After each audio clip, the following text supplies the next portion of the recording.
Good evening, everyone.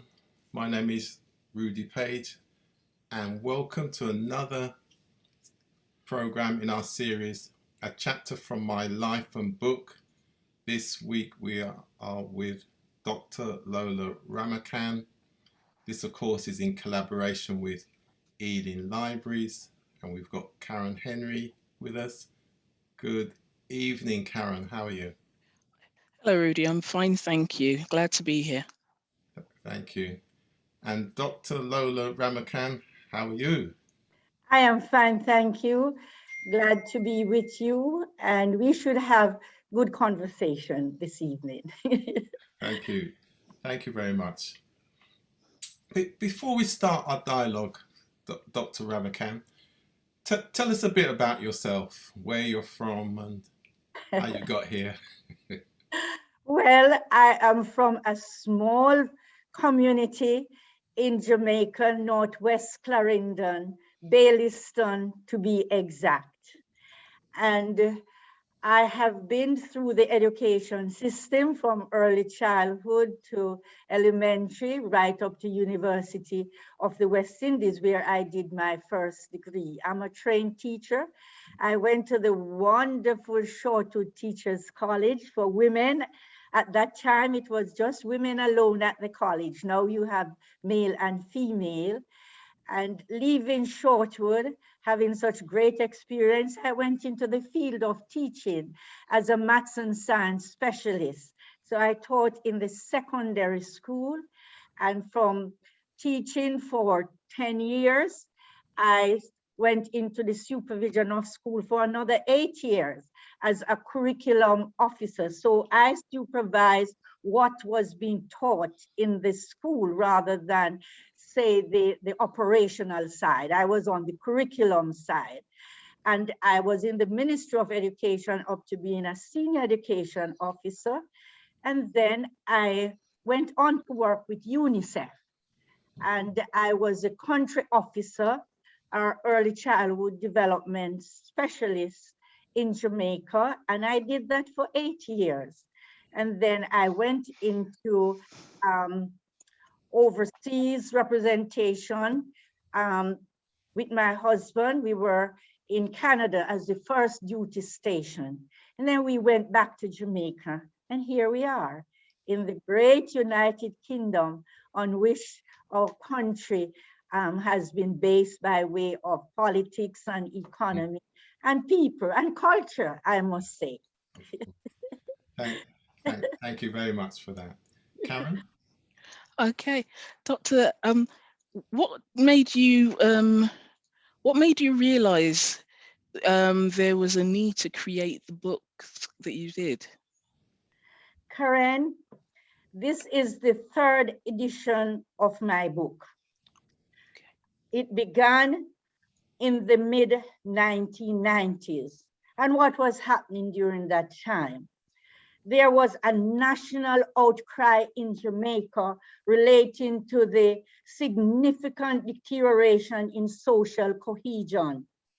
This was expressed through high levels of crime and violence, especially among our young people, and of course, other sections of the population. And rather than being overwhelmed by the crisis, being a curriculum specialist, I was motivated to develop media that could help to support the teachers and parents in promoting respect in children for our community helpers and stimulate them to start their journey on being a community helper that would offer positive benefits to our community. I must also say that at a deeper level, I was in profound mourning, so to speak, due to the chronically low profile of community helpers, which was a sharp difference or contrast to the profile I knew when I was growing up. For example, teachers.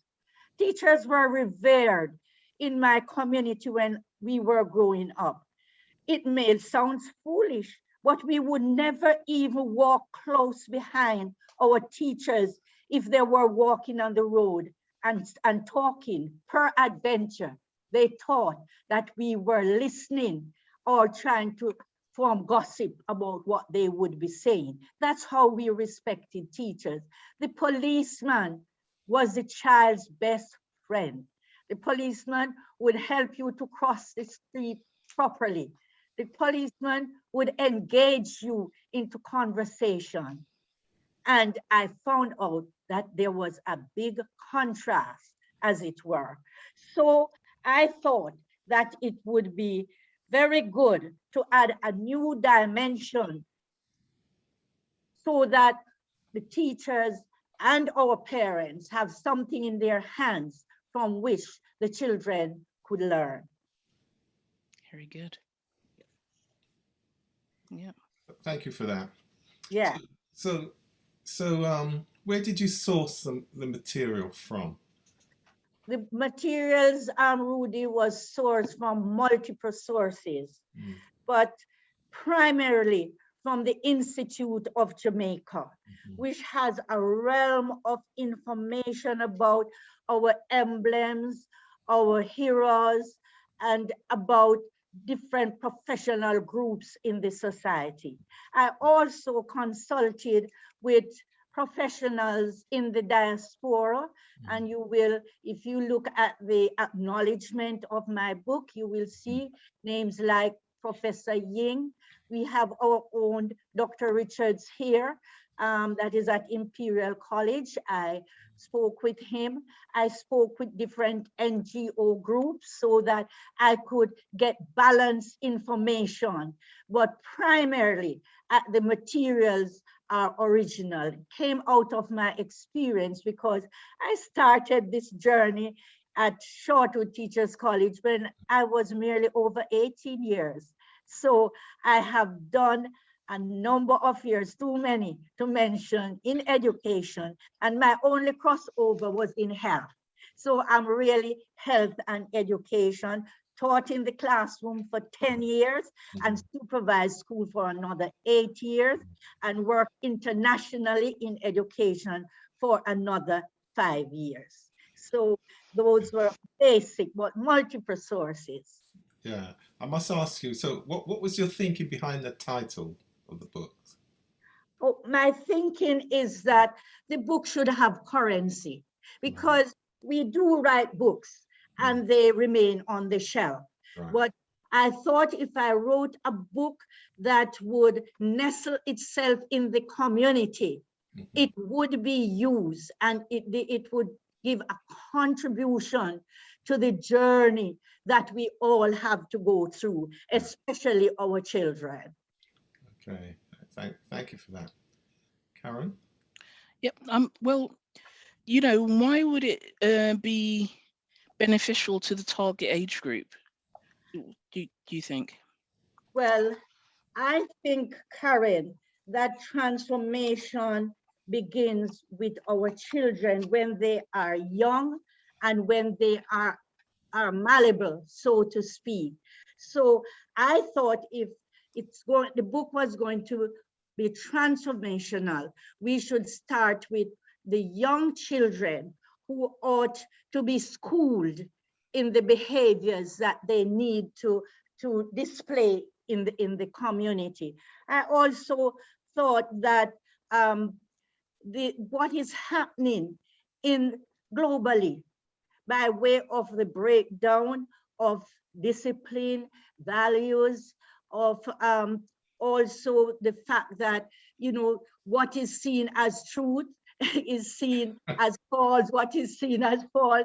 There is such a mixture of things happening in our society. So I thought that starting with the young minds, we should have hope.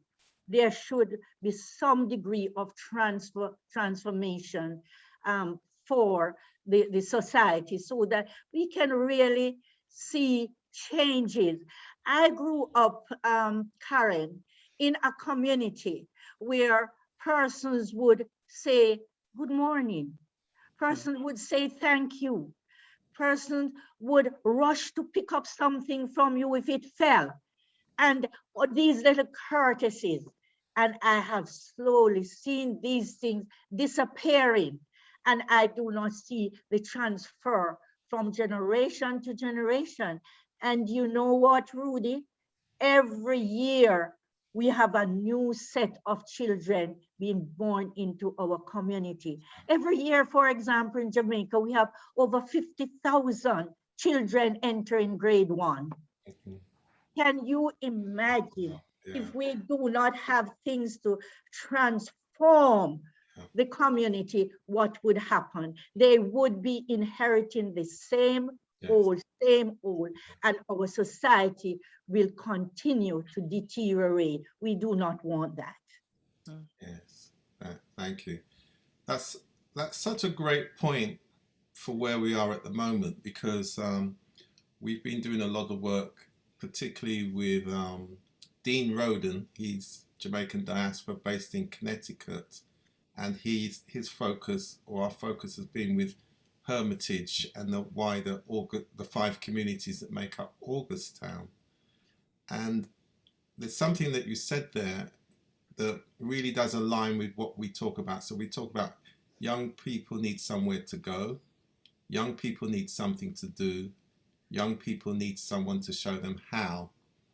And as you talk through your book, I can see how this can align with the wider diaspora and its aspirations to support Jamaica. So my question to you then, is the book and its contents adaptable for all of the diaspora regions, and how might they use this as a tool for those who have aspirations to support education and the development of young people across Jamaica?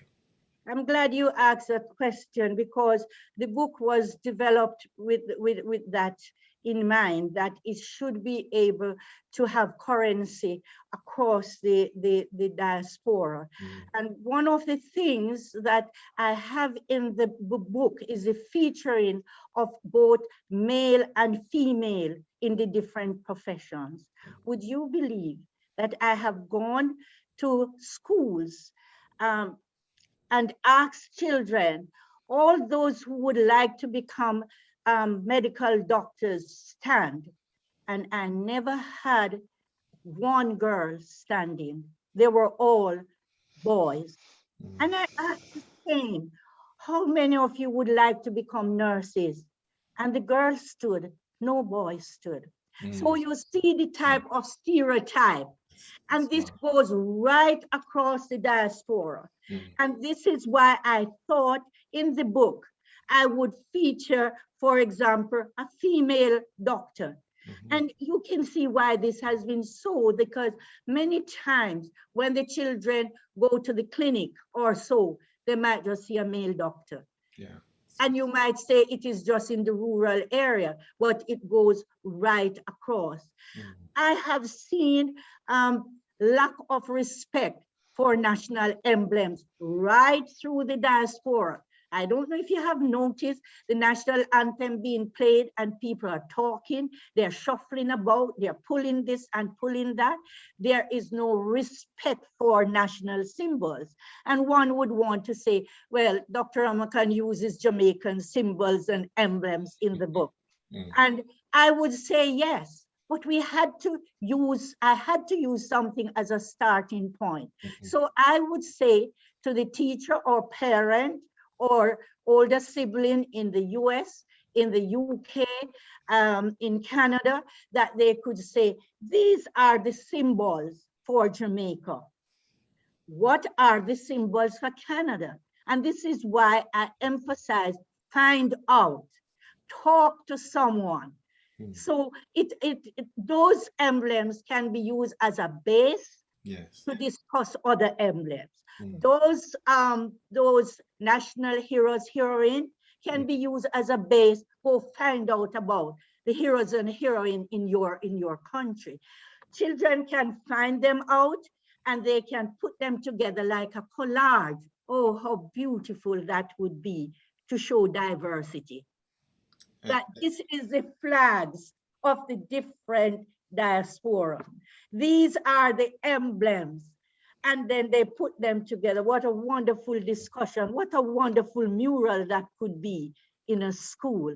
So this book can go through the different diaspora, as it were, and it also is focusing on early career guidance. Okay.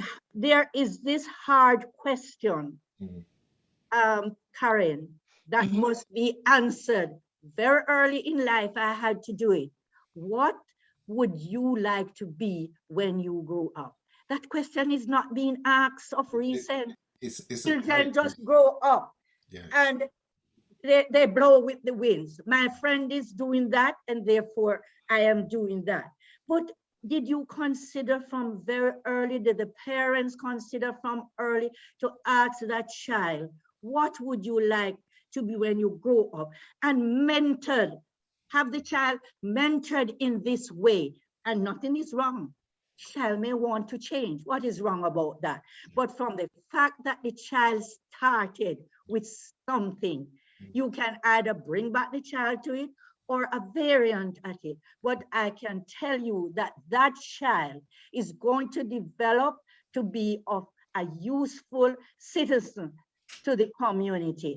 So it is very important that these questions are asked. I'm going to just tell you this one thing, that I spoke with a family, and they are prominent persons now in government, and they told me that their 4 children, they asked them this question from early, and 3 of them said they wanted to be doctors of some sort, and 1 said a lawyer. First of all, they dressed them in these clothing. They got them to visit members of the family in those professions. They got them to visit others in the community, talk to them, as I said in the book, ask about the profession, as it were. And already you are mentoring the child into being a good community helper, so to speak. We had children dressed in various community helpers' uniform.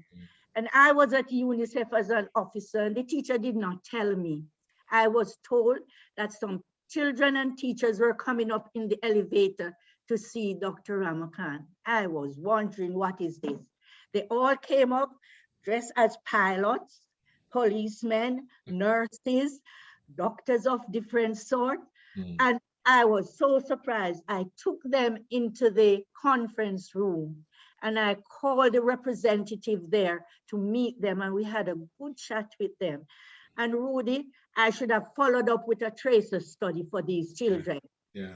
I really wanted to do that, but because of our work in international, I was not able to do it. But one day, I think I would like to follow up. Definitely. Some children who would have said, I would like to be a teacher, I would like to be a nurse, I would like, and see, help them to fulfill their dreams. It can be done. I like the way you talked about the idea of making sure that they had the seed of aspiration in them, but being flexible about it if they saw, no, this is actually not for me. So they could, so the choice is always within them, but it's the guidance that you're offering with your book and with the idea of the advice to parents and guardians to go and sort of like foster that in the child. So it sounds it's a wonderful concept, and I do think you're right in that aspect. If children have some level, because I usually use the word boundaries, and that's the wrong term, I think, but they do need to go and have some level of support, I suppose, to go and think. So this is really the mainstay of your reasoning, it sounds like. Yeah. So it's wonderful. I think it's very good. Yes, and I think when you have members of the family too, who can offer this guidance, this is Auntie Mary, this is Uncle Johnny, and he's a policeman, and I would like to be a policeman, and he is able to interface with them. I think it does strengthen their resolve so that they can become useful citizens, as it were. Yep. Yeah. It's excellent and inspiring. And as you were speaking, Dr. Ramocan, it made me think about Jamaica's Diamond Jubilee celebrations next year, 60th anniversary. Yeah. And we actually have a project, we have an overall project which High Commissioner Ramocan supported the launch of a few months ago, Homeward Bound, as it's known. But within the Homeward Bound, and Dr. Beverly Lindsay is also part of that program, Diamond Travel as well. She's one of the co-partners with Jamaica Tourist Board and other entities in Jamaica. But what you really inspired me now to think about is that that question to young people, what do you want to be when you grow up? It's such an important one, because we have a project, again supported by the Gleaner, George Ruddock, the Gleaner, called the Windrush Communities Heritage and Legacy Project. And what that project has been designed for, the way we've designed it for the celebrations next year, that young people here in primary schools will learn about Jamaica's heroes. And then young people in the primary schools in Jamaica will learn about the Windrush generation heroes here. So we've started off with the Augustown Primary School and Padmore Primary School as well in St Andrew. And we've got others online, but those two are confirmed. So I think within that program, you know, I mentioned about one of the pillars is that young people need someone to show them how. So we're now going to include that question, that fourth question, which is an integral part to all the young people. What do you want to be when you grow up? And then hopefully we'll build into it exactly as you say. There'll be a day where they dress up in what they want to be. Yes. And all of that can be built into the program. And so I think what you've also, for me, in terms of the way I frame programs, is that your books will form what we call an integral part of the conceptual framework.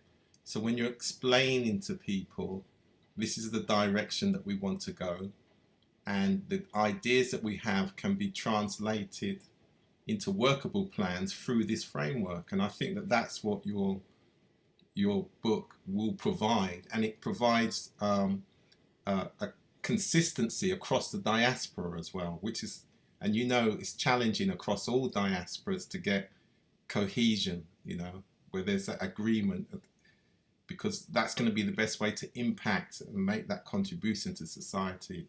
So I think it's a great tool. I'm really pleased that you've explained it to us the way you have today. And I think integral to that, Rudy, is who is a Jamaican. Because there is this misconception as to who is a Jamaican. Is this person wearing a heavy chain? Is this person with gold teeth? Is this person with the pants down the hip? That's not, I beg to say, that's not who is a Jamaican. Jamaican are cultured persons. Look, from the Windrush, I am not tired to see the persons dressed in the way they did to go on that ship and to disembark in the great UK. They were a sign of emulation to this day. And I would like that to come across, that Jamaicans are respectful, hardworking people without any apologies. The United Kingdom would be flatter without Jamaicans. We are professional people in so many ways, the way we speak, the way we carry ourselves, and the way we attend to work, our ethics. That's Jamaican. So I think this is very, very important to lift the caliber of who Jamaicans really are. Not adding any frills. We don't need to do that. Yes, and you really are talking about that cultural esteem, which is so important. And Yeah. the other point to that, of course, is that in 2023, we will actually be celebrating the 75th anniversary of the Windrush generation as well. So I can see over the next couple of years, we could get some great talent being brought through, as we make our contribution to the development of young people. So when you launched the book, you spoke about transformation. So why was this really the key message at the launch that you wanted to get across? Yes, as I said before, Mm. transformation is better achieved through the children, to Yes. start from early so that they can map out their journey, as it were. So I thought that with young minds, it would be easier to bring about this transformation.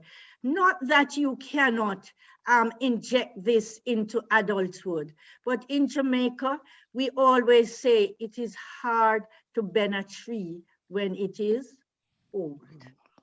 So I thought it would be transformational to start with our children, to show respect. For example, the introduction of my book, it says here, there are special people who help in our community. We call them community helpers.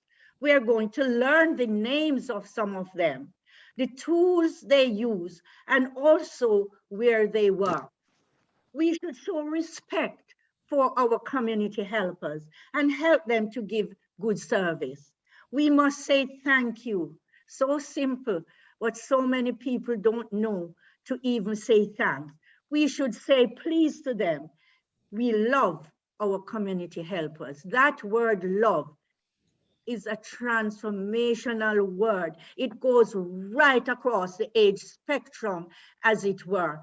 And these words are sadly missing in our society these days. And these are the simple words that will help transform. Not only that, we have what is called the hidden curriculum. Mm-hmm.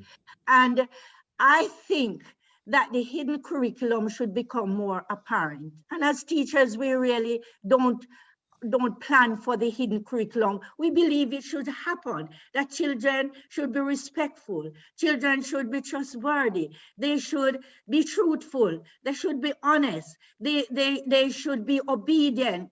But we have to be purposeful in the teaching of what we call these soft skills. Yes. But the soft skills Yeah. are now proven to be more important than the academic, the cognitive, the maths, the science, the English, as important as they are. Yeah. And they are very, very important. But I have seen some very rude, abusive, dishonest adults, bright. They are scientists. They are tell you in all these top fields, but they can't live with anybody. They can't even live with themselves, as it were. So you see, without this transformation, then our community will become stagnant, domestic violence. These things impact all areas of life. And we really need to breed what I call a kinder society, a kinder community, where people are more respectful, they are more tolerant of people's opinion. Your opinion may not be mine, but I should be able to respect your opinion. And this is where the conflict comes and the need for conflict resolution skills in our community. So this transformation is very, very important, and it should start with the children. Excellent. In fact, I'm learning so much myself this evening because, again, there's another aspect of the work I'm involved with Dr. Beverly Lindsay as well, as it relates to mental health and mental well-being. And So, because we say that in order to get the best outcomes for people, you should treat them with love, compassion, and humanity. And then, of course, that underpins what we now talk about, the 21st century skills of collaboration, creativity, communication, and critical thinking. Exactly. So everything that you say there fits into, it really, again, gives a practical tool to these concepts, which is so important that we do have to pursue. You're ahead of the game for us. You really are. No, we always say in our discussions at time that if you want to kill anybody, you kill them with love. Yeah. Would we have anybody dead today? Just kill them with love. Yeah. Just find a way to inject love in the hardest things that people say to you. And that alone will change they can't believe that Rudy could have said this to me after I treated him like that. That's transformational too. Yeah. Yeah. Find a way. Yes, find a way. Absolutely. And I just love the way that you're really making a point in terms of the improvement of institutions across society as well.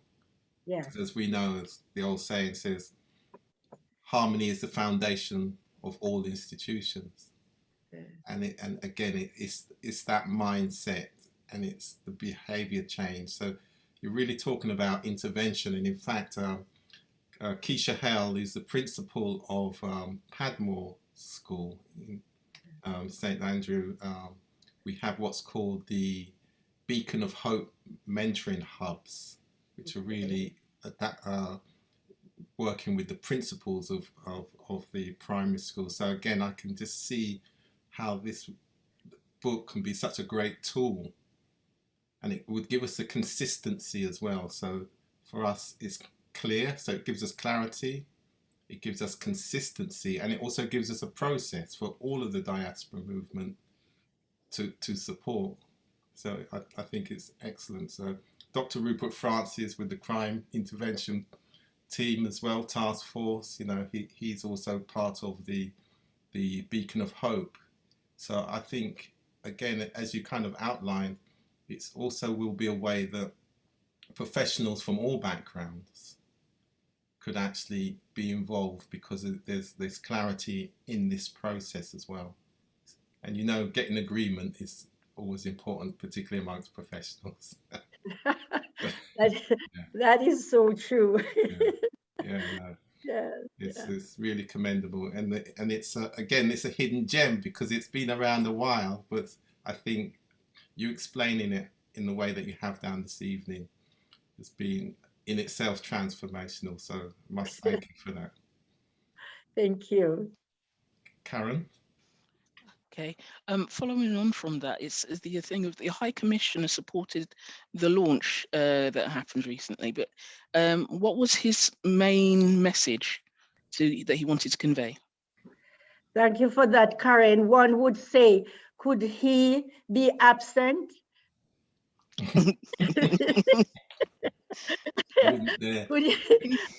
I wondered if he could be absent and what would be on the table after that.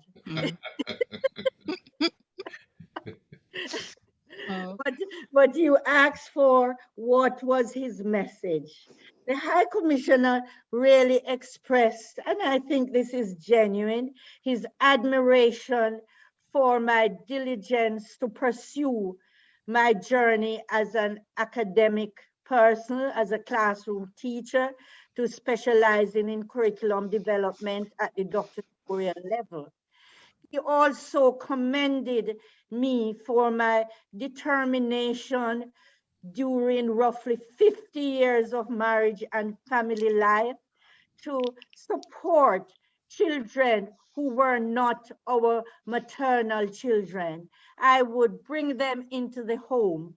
And while he was eating on one end of the dining table, I had children at the other end who did not grasp concept at school, helping them so that by the next time they would have had the foundation on which I could build my next lesson. And he also thought that I have been a change maker all my life, you know, living positive lives, being in the Girls Brigade of Jamaica, from a captain right up to national vice president, being in volunteerism for over 25 years, where the Governor General awarded me a plaque for my 25 years of dedicated service in the community as a Girls Brigade officer. And he underscored the values that are required to be effective community helpers, which he thought were parallel to what I have been doing in the society. And he did express that these are values that nations are built on. Those were his main thoughts at the time. Well, it's when you think about the amount of involvement you've had and the attitude you've had in the you know, catering to community at home and at large, you know, it takes a strong spirit to do that. So I very much commend you in your actions and behaviors and your wish to go and see the children. You're trying to go and pull people with you. You're not sort of like closing doors or anything like that. You're seeing the true honesty of what humanity should be and how we should act with each other in a good social grace and have manners and care, so that we can build on what we already have. It's just that sometimes children don't see it because it's not brought to their attention, and so you're bringing that guidance within your books. And you know, like Rudy says, I think it's something that can be a game changer in many communities, not only the West Indian diaspora, as it were. Do you know what I mean? It's like, I think there are many communities that are needing, you know, dying for some sort of way forward. And you know, just the common sense and commonalities of social grace and saying please and thank you. You know, when you said that, when you started the started talking, it just pulled me back to my childhood. You know, you don't go into a room and you don't say hello to everybody. You know, when you see an elder, hello uncle, hello, even if they're not, you know. You know, there's just a catering of manners. But you're also going and talking about the idea of individual self-worth, and that's the thing as well. So even as you're going and saying thank you to that person, thank you to that person, you're still having a sense of your own self in the room. So you're not deferential. You're trying to go and make the better for you, and by being kind to others, you succeed. So yes, yes. Thank you Sorry. thank you for those comments. And I must say, growing up, these values were instilled in me, as you said, in the community, in the home. You were taught in that way. I remembered growing up as a child, you're passing a home, and the mother may be sweeping around the back, and you actually go in and look for her to say, good morning, Miss Mary, good morning. Because if you did not do that, you don't know that she saw you. Yeah. And she's going home to tell your parents that, you know, Lola passed there and she did not say good morning. Yes, that's it. These are the things that are very important to life, because my mother used to say that you can go through the entire world without a cent in your pocket, or a pound, you would say, in your pocket, if you have good manners. Yep. Yeah. So. And I have proven that. Great. So where is the book available? How can people get it? Is there a website, you know? Oh, thank you for that. I generally do not want to say it myself. I would prefer you to say it, but you have put me on the spot. So I will tell you that the book can be had through the email emcdlondonlimited@gmail.com, or the website is www.ssseducation.com, or you can also call 0746 7159 610 in the UK, or in Jamaica, of course, it is 001 876 806 1732. And this is a WhatsApp number as well. Those are two WhatsApp numbers. We will be happy to let you have as per request. And I am also available to give talks free of cost, or just to have a rap session, you know, just to talk about the book, just to show how it can be used. I do not want them to be on the shelf. I want them to be in the hands of children, of parents, because parents can read to the children even if they are not ready for it. And there are pages for coloring, so that a young child can color, you know, and then the front is a reader where the parents or sibling can read. And of course, we have the activities, critical thinking, find out, as it were.